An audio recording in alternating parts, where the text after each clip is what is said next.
I wasn't able to be here for all the talks, unfortunately. I was there for Joshua Gibbs' talk, and I have read "Live Not by Lies" by our keynote speaker, and I've actually I met Rod Dreher at a symposium at Holy Trinity Monastery in Jordanville a number of years ago, and got to hear him speak there. So I'm familiar with his perspective and read his blog at the American Conservative on a regular basis. So I'm very sympathetic to their perspectives and find a lot of insight from them. And so for us, though, how do we put this into our daily life? What we've been learning. I want to start with some dangers, though, that we have to watch out for. If we're going to hold fast to the Word of God, hold fast to the way to the kingdom of heaven, there are pitfalls. And I think we've all experienced them in our time of lockdown. And the first one is isolation. And when we are isolated, we get caught up in our own thoughts. And the old adage, a Christian alone is no Christian at all. We've kind of been forced into that in some ways in the last year. Not able to be our parishes regularly, not to be around other people regularly. And so we get caught up in our own thoughts, and we have no one to speak to, or it's difficult to speak to check our own thoughts. This is what we naturally do in a conversation with other people. In many ways, we have to talk to think. And when we don't have that, we just have ourselves to talk to, we go crazy. Literally, we can go crazy. And the anxieties within us, the worries, these all can build. There is a truth of making a mountain out of a molehill. That's very true. That's why that saying has endured to this day, because it's real. And so we've experienced that, and we know the need to have community. We know the need to have other adults to speak to. We can't just talk to our kids. That'll drive us crazy if that's the only outlet we have. Even though we love them, right? We need other adults, and we need that conversation to make sure we're together going on the right path. So that's been one danger that we all have been kind of forced into, and we feel it. We feel alone. But there's another danger linked into this, is that we can't replace community with virtual community. A screen, interactions with others mediated through a screen is a limited interaction.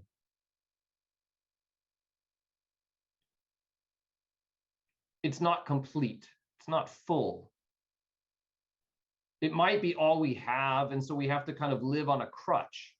But that's how we have to think of it, as a crutch.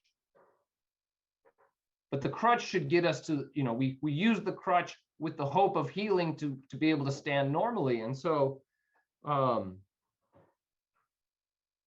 we need to be aware of relying too much on the crutch, that there's danger of a virtual community. If all our community is Facebook,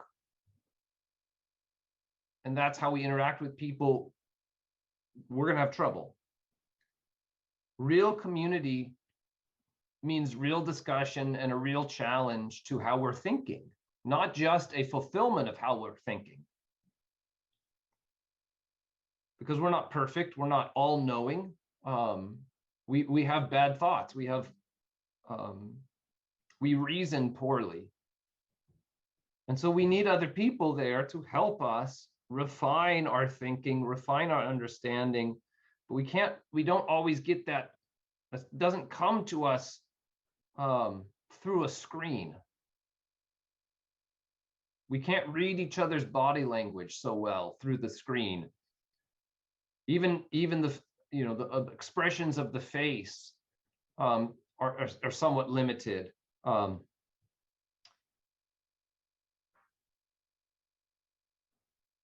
And that kind of nonverbal communication, we miss most of that when everything's coming just through the screen.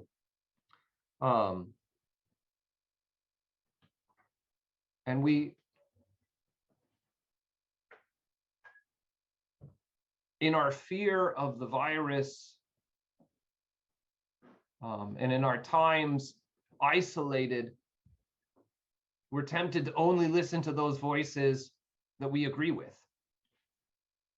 And that becomes, we start circling the drain, and we get sucked down deeper and deeper and deeper. And what is really needed to deal with isolation is being with other people.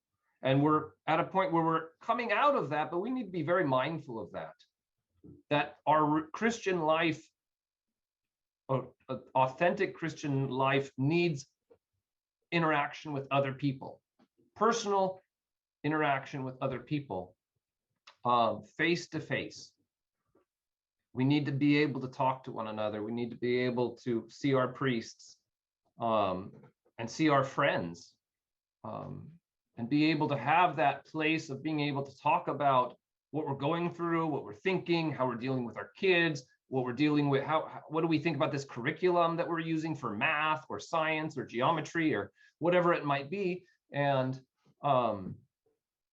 to get that feedback, verbal and nonverbal, and to be listened to, and to think through things in that midst of discussion, to pull each other together towards that kingdom. And so as we are,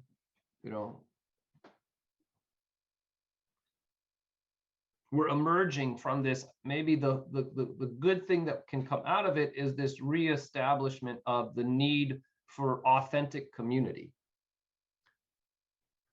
Not mediated, not virtual community, not Facebook community, but real community. And there's a component to this that our community is in our parish and in our city. And it's the interaction in that place that is important. When we go to a different city or different parish, we're a visitor. We're not a member there. We might be, if it's an Orthodox church, we're a part of that greater Orthodox church, but it's not our parish.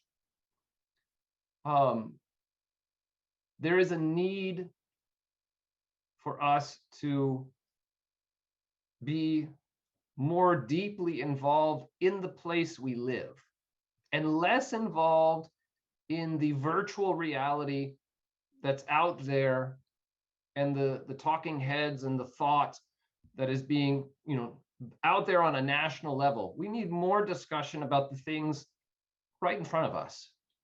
When Christ says, "He who is faithful with a little will be faithful with much," the Christian life begins with dealing with the janitorial needs of your parish and cleaning up the outside after winter. And how are we going to teach Sunday school now that we're coming back out of COVID? It's in the inner workings, relationships of people figuring out those common problems, those things that aren't special, as Mr. Gibbs was telling us about, those common things. Our work on those common things leads us up to that which is holy. And it's done in our specific community. It's not done in the Facebook community. It's not done on the virtual community. It's done in our parish, in our neighborhood, in our city. And it's in that level of community that most of our spiritual work is going to be done, or should be done. We cannot solve a problem on a diocesan level, or an archdiocesan level, or on a statewide level, or on a national level, if we haven't figured out how to work through problems in our homes or in our parish with other people. if we can't deal with other people on a day-to-day routine basis, we're not going to make much progress, and we're not going to be able to address, multi-parish issues, diocesan-wide issues, archdiocese issues, statewide issues, national issues. We're not going to be able to solve those problems if we don't know how to solve the problem of who gets the dinner dishes done in our home. And that's the level we have to start at. And we need each other to do that. We need our neighbors and we need our fellow parishioners. We need to be able to communicate. We need to be around each other to talk about those basic things and to help each other, to have the love to help each other, with all the patience to listen to each other talk out. My son won't take the garbage out, or my husband we're in a conflict over this issue in the house. It's on that level that it all begins. And we need each other on that basic level to deal with those basic things. And from that, if we're faithful in those things, naturally greater things will be tackled. But that's the right order. It has to be those basic common things that we have to address in our own habits, in our own lives, with one another, the people who are right around us, before we can move on to anything else. We have to learn to clean our room before we can learn to clean up our city or any other problem. So if the first thing was then isolation. We have to make that greater effort to help one another on these basic common things and not rely on the voices mediated to us through the screen, through the media, through Facebook, through the internet, to resolve those things, because they're all too far away to know how to do that for us and to help us. It's the ones right around us that we need to help us. And then the next danger for us is the danger of pride. As homeschoolers, we can get this attitude of, well, my kids don't go to public schools. And we look down our nose, in a sense, at those who do. And we speak about other educational systems with disdain, with a hyper criticism, and those who are involved in it. And as homeschoolers, again, the key with all the Christian life is humility.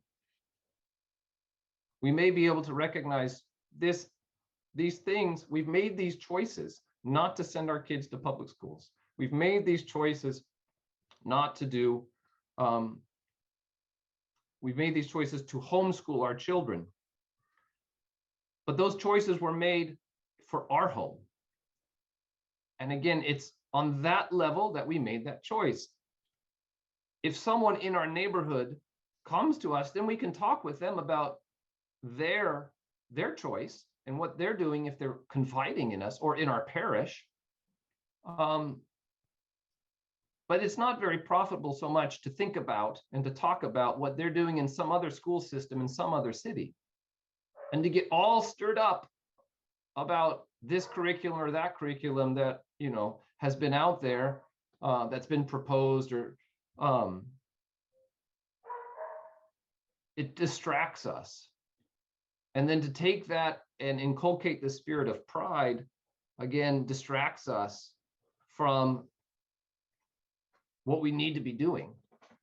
If we start worrying about or criticizing people 500 miles away from us, then we're not going to be sweeping our own floor or grading our own kids' math tests. We're going to be distracted about things we don't really need to be distracted about. If that curriculum is being pushed in our own city, then it's a different situation. If it's affecting our people in our parish or our own neighbors, then it becomes a personal issue. And it's at that time then you should stand up and speak up about these things and address them because they're in your community. But we become prideful and distracted looking at the problems that are far away from us, but that are brought to us so intensely by the media that we are all kind of surrounded by, and we get distracted and we get all spun up. But those things are, in a sense, far away. And first, we need to, again, do the things right in front of us first, the daily things, and be faithful in those things, and to do them honestly, recognizing, again, that we're a mess, that we're not great at this, that we have our problems, that we're at this homeschool conference because we need assistance. We're looking for inspiration. We're looking for encouragement. And therefore, how can we get so puffed up and prideful and disdain, in a sense, what other people are doing? Let us focus on what's, again, right in front of us. And so then this transitions to what we need. What we need, again, is we need some humility, but we also need some discipline, and we need some repentance.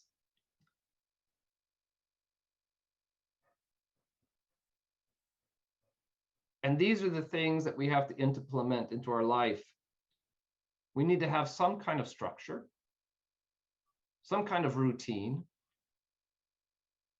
of prayer, of fasting, of reading the scriptures, of doing history, and all the other subjects.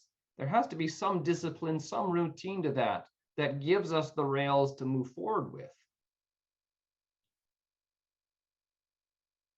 And we need to try to stick with that and improve on it. And when we recognize that in some way it's faulty, then we repent and we try to improve it, and we keep trying humbly to improve and to move forward. And it's not that we need to go and blindly follow some method that's out there and become, in a sense, indoctrinated to the Charlotte Mason method or the classical method or the whatever the method might be. Those methods are beneficial, they're good, there's good things about them, but we have to take them and make it practical for our own home and not get discouraged because we don't live up to the Martha Stewart image of the Charlotte Mason method that we have in our mind in somebody else's house that's been presented to us on Pinterest or something. We have to humbly say, I'm going to do the best I can. I'm going to be disciplined as best I can about what I can do and try. And as you see in your attempt, your failure, you try to repent and fix it. And in this way, we will make the progress we need to make. And we will focus on the level of concern that is most important, which is in our homes and in our parishes, on that level. And that we will work with one another in our real community, not the virtual community, not our ideological, political community that's out there because of whatever news agency we read on a regular basis that we identify with, but with the real people that are right around us.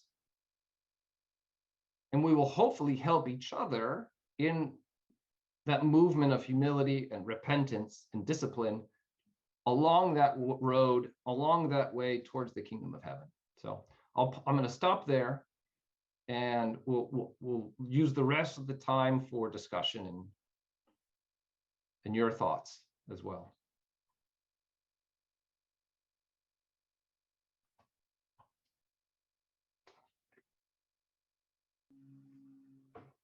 So people can put their comments or questions.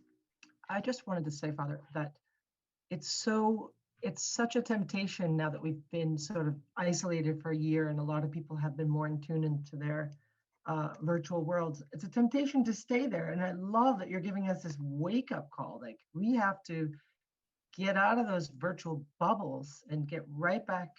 I hated the term the new normal this whole time. I just cringe when I hear that term. So thank you so much for giving us this wake-up call. Well, I think Mr. Gibbs would agree, because normal is what works. So how could there be a new version of that? That's a great point. That goes with his Doesn't- definition. The reason that something is normal is because it works. That's right. And so how do you recreate something? You know, how is someone so arrogant to assume that they can come up with what's a new normal? I don't know. Sorry, that bugged me a lot too. Sorry. Thank you. What are our questions? That's really good, Father. I think I struggle too with falling into the temptation of, now that I've used online classes more because of COVID this following year, to see it as maybe not better, because I think I know with my head that it's not better, but it is mediocre in that it's more convenient. Oh You know yeah. what I mean? But I tell myself it's better because, well, like, these classes will be more orthodox than what I can do, or these classes are going to be more classical than what I can do at home. But it sounds like what you're saying, that sometimes those things that could seem better in one respect aren't, just because of maybe there's an order to the better. So like a human being in person is better even if they're not as good at. Would you agree with that? Or how would you speak to that kind of a thing? It's something I'm thinking about at the moment myself, because I teach four catechism classes online a week. I have three fifth and sixth grade classes, catechism classes, and a 7th and 8th grade class. And I'll have 4 next year. But I see the limited nature of the medium that I'm using. I'm not in their presence. I only know them through their screen. I don't know how tall these kids are. I don't know their bodily proportion, in a sense. I don't know their mannerisms so much. It's hard for me to gauge half the time because their screens are turned off, if they're even listening. And so I can't really see, am I interacting with them? Is what I'm saying really penetrating? Or am I off? Because if I was in their presence, I could see them slumped on their desk and kind of like bored, and I could pick that up. It's hard to do that over this. So it's like, this has its limits. We need to be able to recognize this has its limits, and we should not think that this replaces a real classroom. But it might be appropriate in a certain context, but it's not as good as it could be. And it just can't be that good. It can never be as good as a real in-person class. We need to build our own schools eventually, right? And that's going on in our country. But again, this leads into a whole larger discussion of the structure of how we built our society and what we've done to neighborhoods. And it's like, we haven't really tapped into, there's not a lot of people, there are some good people thinking about that and discussing it, but we're living in a way that people have never lived before, so isolated from each other. And we're all experiencing that in a magnified way because of COVID. But at this point, there's a lot of thought going into the return to the neighborhood and to a slower pace of life and to a less technologically saturated life, right? I think we all know that we have way too many screens that we're all tied to and addicted to. So yeah, so we're all having to work through this. I don't have a great answer other than I know that it's not perfect and it can't be the new norm. Thank you. There's another question here from Anita. What if our children's Orthodox teen friends all live thousands of kilometers away. I know that Anita and her family live in Canada. Camps are closed and online is their only way to communicate. Is it better for them not to be online for hours a day with their peers? The manner in which they're online, I think, is important. This is better than texting. If we're going to kind of make a ranking of face-to-face interactions through the screen is better than the short little texts. So if I had my choice, I would let my kids talk to each other through Zoom on a regular basis, and I would not have them texting each other on a regular basis. My daughter is on the phone with friends from, we moved in August of 2019.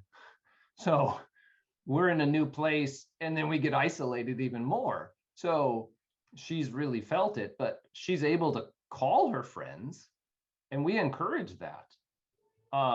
So real, talking on the phone, talking to each other through through a video app, I think is better than texting or through Facebook or through whatever social media. I think if I could do anything, if there was two things I could do, I would eradicate social media and pornography. Thank you. Make them inaccessible. Those would be the two things I think I would destroy. Father, there's a lot of thanks and appreciation for your work in the catechism class in the comment box. And Angela Weaver has her hand up. Angela, go for it.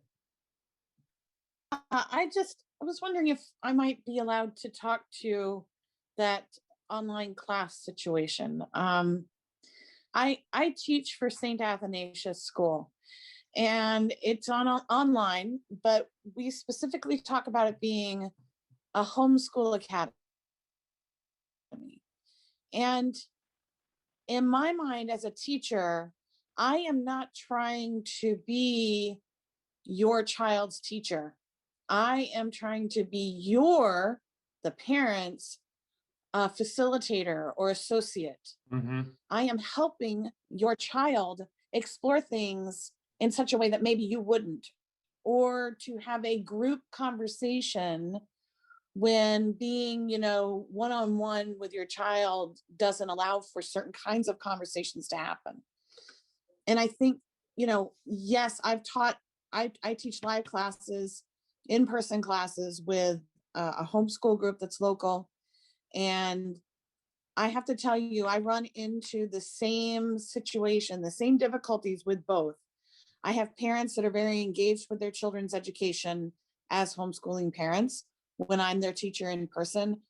And then I have parents that are not so much. They don't require their children to do the homework. They don't require their children to necessarily be in class every day or to have, in the online situation, their camera turned on. And so, really, I think when it comes down to whether you're giving your child classes in person or giving your child classes online, the parent still has to be the driver of the education. Mm-hmm. You still have to understand that you are in the driver's seat and you cannot relinquish that driver's seat to somebody else. Even if that person is wonderful, like Father Nikolai, and has the best intention for educating your child, you still have to be the driver. And I think that goes for everything. If we want community, we have to make it happen. If we want these things in our lives, we have to choose, we have to make it happen. I'm not going to come in to your home and make your child do his homework, so yeah. That's just kind of what I wanted to say. It's one of the things that bothers me about teaching homeschool, teaching children in general that aren't my own, is finding parents in every kind of situation that, well, you're teaching this class now, I don't have to worry about it. Well, you don't have to worry about it at all, but you need to be engaged. So I think that's one of the things that combats that malaise that comes about from online classes. Thanks for letting me share. Mm-hmm. Yeah, it's a problem that exists universally in whatever educational system. But the distinction with the online is that the teacher doesn't know that as much in some sense. The teacher doesn't have the same kind of relationship with the student. It's much more distant.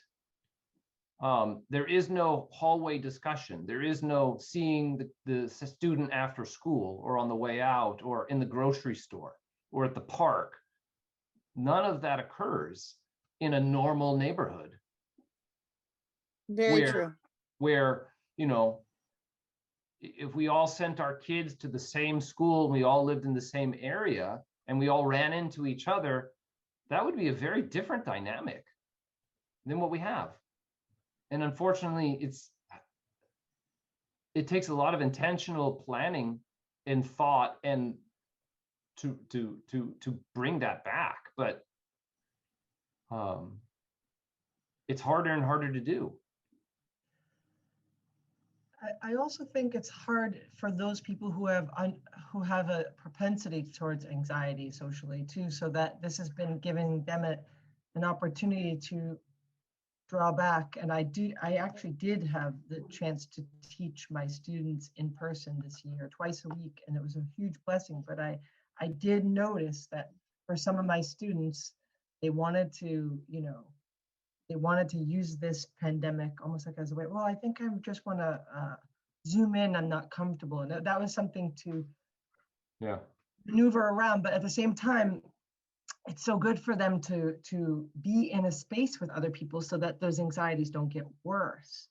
There was also a comment here saying that we should write letters. I know that my kids love to do this up into a certain age, but I love the idea.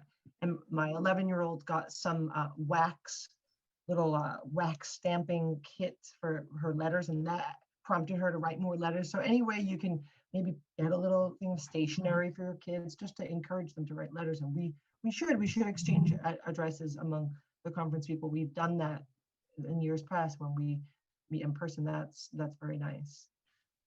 I'm trying to see if there's another question. More thanks for the online Orthodox classes for both Father Nikolai and Father Noah. It does definitely give kids a chance to connect to our Orthodox. I know growing up, I never had any Orthodox friends. I think my first Orthodox friend was when I was 30 years old. So it is hard, but there is a way. I'm trying to find questions. I see a lot of great comments. The other thing I would like to just say too about as far as forming communities, we have a wonderful community here in Massachusetts, lots and lots of families, but not all of them homeschool. So I created a co-op of non-Orthodox and Orthodox Christians. It's ideal. I think it's ideal for an Orthodox Christian to be leading it if possible, because we can maneuver around the calendar and all kinds of good things like that too. But we've come together with Protestants and Catholics, and it's been beautiful. So, you know, and it doesn't have to be huge. If you're looking for community and you don't have a lot of Orthodox friends who homeschool it locally, reach out to other Christian homeschoolers.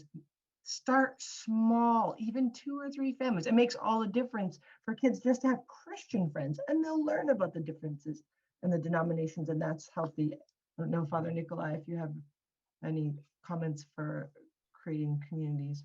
Well, but those interactions with your neighbors who aren't Orthodox, right? There's a beneficial nature to that, even when they're uncomfortable. The uncomfortable interactions are usually the best ones. They push us to think deeper and to understand our faith more, and so I don't dissuade people from getting involved in those groups unless those groups are kind of ideologically possessed, where it's kind of like everyone has to be lockstep in this kind of way of thought and curriculum. Then you're going to be an outsider, and it's kind of like you have to conform to them. and that's all. So there's not really a way of dialogue or conversation there. It's just more of a submission. So you just have to be mindful of what you're actually getting involved in. But I think those things can be very good and very healthy. If you're forming it yourself, there's a way to select wisely. So we've been very blessed by that, by having a community that's open to non-Orthodox. So we have a question here. What are the biggest drawbacks for parishes to build full-time schools? We need full curricular options for in-person Orthodox homeschool K through 12 co-ops and schools. Constantine School is amazing, but had ample financial backing. It's a good question from Deborah Thomas. I don't know. What are the drawbacks, Father? I don't know if there are drawbacks to a parish school. I think a parish school is a normal kind of structure. Having a parish school, the church building hospitals, having seminaries, having institutions of higher learning. This is where all those things emerge from originally, is from the mind of the church. When you go back to where they come from historically, that's where they come from. And so I think there is no drawback. But they then will bring normal problems with them. But those are normal problems of just people having to interact with each other, right? And get along with each other and make decisions with each other. But that's a normal thing that we, again, have to work together with, and that will refine our souls. Having to decide, who's going to cook the food at the school, or how are we going to feed the kids, or what curriculum are we going to use? Those are all normal problems that we have to face, and it's in the working through them that's the spiritual benefit comes from. So not to be afraid of that, but to embrace it humbly. And when we realize we haven't been very humble about our opinion on what should be done in the parish or in the school, then we repent. But if we don't have those opportunities, then we're not going to grow. Father Nikolai, let me jump in and push back on your answer a little bit. Sorry if I'm out of turn to do this, but so my church, we've been toying with the idea of a school for a couple of years and are moving in that direction, and really thankful for that and for the support we received from Bishop Thomas and everybody else. And yet my wife says, well, wait a second. I don't want to send my babies out, even out to our school, at our church, just down the road. I want our our kids to be with us, and it's not just the being overprotective. There's a sense of the rhythm and the warmth of the hearth is so important. And so what we've kind of done is started out, hopefully we're starting out in the fall, and the parish school is going to be a co-op. And so it's going to be supporting our homeschooling and, guiding other families that are kind of making transition out of public or private schools, into a Orthodox Christian based education without sacrificing one, but gaining, finding the middle ground, I guess. Mm-hmm. This is Bishop Thomas. I'd like to say something if I'm allowed. Please. Thank you. I have very strong feelings about this. Okay.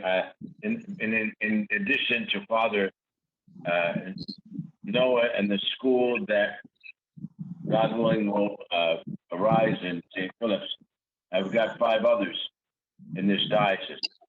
And what Father Nikolai told you about there being nothing wrong with having a church school or a school that's connected to the church community is correct in an ideal situation. And what I mean by that is this. If as a matter of fact, things are, as Father Nikolai said, that the community is going to work together to bring together the children for a school and everybody's on board is fine. Many of our churches, however, have church council, parish councils that do not work in harmony with this sort of idea. And if it's, and what you're going to find is when you set it up as part of the parish, that your church leadership, your parish council, is going to have to be an equal partner in what's going on in the school. And if they do not have the division of a school and a hospital and a church, all dedicated in a mystical manner to bring people closer to God, you're going to have a mess. We've had Orthodox parochial schools, church schools that have closed because, as a matter of fact, there was not a united vision for such things. The other thing is this. One of the things that exists where I am now, our sponsor, St. Constantine, is that they have a school that is not on the property of any church, but not only have a number of churches joined together to send some of the children there, but the majority of the school are students who are not Orthodox. And the school is an Orthodox school in every sense of the word. And that being the case, it's evangelizing and bringing people to the church in a manner they would not come to the church if, as a matter of fact, the first step was going to be to go to a church of what they consider to be another denomination. This school started with less than 100 students. So now I think it has 340 students in 5 years and has a waiting list of about 105 students. And as a matter of fact, because it is not on the property of a church, it's bringing together children from different walks of life. And as a matter of fact, what will evolve here, I think, is that with the blessing of the bishop, that there will be a church eventually on the property that, as a matter of fact, will give witness in the way a church needs to give witness and direct the community. And that will evolve into this community. So you have to be, my point is that you have to be very, very careful. And if, as a matter of fact, you're going to start a church school, you've got to make sure that you've got everybody on board. It's on the property. We have one starting in Warrenton, Virginia, and I was very impressed with what I heard and saw what they're going to do with no opposition, no one with a separate vision or any reservations about it. So every situation is different and has to be evaluated after prayer and fasting as to see how it can best operate and serve the community. Thank you, Sayedna. Thank you so much, Sayedna. You're welcome. I want to jump into, because Andrew Curran also has some good advice for how to start communities. I think what Sayedna said was perfect. And I think he has some concrete other types of advice of how to start, because he actually mentored me. I don't run a brick and mortar school, but on a good year, we had about 40 students. We started small. We rent space from a United Methodist church, and we only met for the younger kids. It was once a week. So what I want people to do in their imaginations is know that you can start a school. It doesn't have to be a brick and mortar school. And it can be what are the needs of the community in that moment. And right now, I have these 10 high school students. That's my high school program. And that's enough actually to make it really feel like a school. And maybe sometimes that's how things can start out before you get the support of a community. I also wanted to just put on the spot for a second, Matushka or Presbytera Lara Oliver. I think you're here on the call, and I know that you run a co-op as well in your community. I don't know if you are able to chat with us. Yeah, I'm here. Thank you. listening, taking it all in, reading the comments. What, any observations you want to share about the trials and the beauties of starting your community? Yeah, we started, actually, this will be our 14th year, I think, this coming fall. And we have currently down to about 24 students in person. Some years we have closer to 50, and it's from preschool all the way through high school. And the beauty of it is the relationships that the children develop, not just with each other, but with other Orthodox Christians in our community, other parents that they wouldn't necessarily get to know, the priest, sometimes more than one priest, and other members of our community who volunteer to teach. And so we're really forming our children together and giving them opportunities to be Orthodox, to feel normal. Between being Orthodox and being homeschoolers, they often feel, you know, like weirdos in our culture. And so this is a place where they feel completely safe and normal being Orthodox Christians.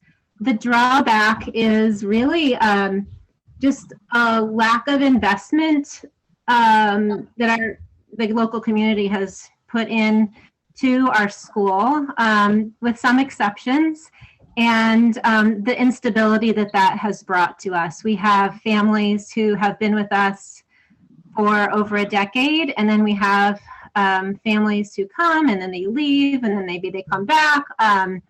We have people who are afraid to join because they're afraid to homeschool their children. We're 1 day a week, full, you know, a full day, but children do their work Monday through Thursday, and then we meet together to do projects and have discussions.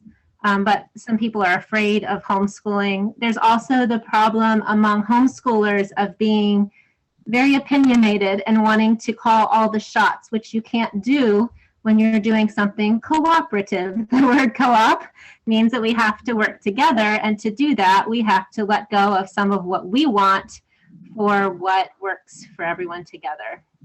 And so those have been some of the hurdles for us, is the stability, I guess the lack of stability that comes from people coming and going, and the attitude that homeschoolers have of taking what they want and leaving when, you know, if it's not exactly the class they wanted this year, or they're not in that part of the history cycle, they just kind of feel a little too free to come and go to keep a real solid group. I mean, we have stability in the sense that we've been around for a decade and a half, but it changes every year a little bit.